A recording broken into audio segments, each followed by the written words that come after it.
Good afternoon friends, এসে গেছি বাগানে একটা মিনি ব্লগ নিয়ে তোমাদের কাছে।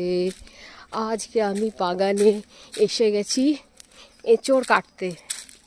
আমাদের বাগানে অনেকগুলো এঁচোড় হয়েছে, তো এতদিন দেখিনি, বাড়িতেও তো ছিলাম না। হঠাৎ করে এসে দেখছি বাপরে এত বড় বড় এঁচোড় হয়েছে, কতগুলো এঁচোড় হয়েছে। আর আমি এঁচোড় খেতে খুব ভালোবাসি, আই লাভ এঁচোড়। এঁচোড় আমার একদম মানে ওই চিকেন মটনের থেকেও বলতে পারো, একদম এত ভালো লাগে, এত ভালোবাসি খেতে। তো এঁচোড় হলে আমি বাড়িতে সববার থেকে বেশি খাই একদম। তো আমি এঁচোড় পাড়তে এসে গেছি। এই যে সব থেকে বড় এঁচোড়টা কাটবো।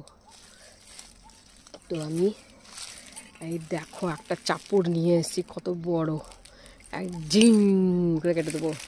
দেখো, ঠিক আছে, এই যে এইটা কাটবো। এইখানে একটা, দুটো, তিনটে, চারটে হয়ে গেছে, আর কিন্তু লাগবে না। এইবারে এই দেখো কেটে ফেলেছি। এই বড় একটা এঁচোড়, দেখো কত বড় একটা এঁচোড় কাটলাম। এটা কিন্তু অনেক বড়।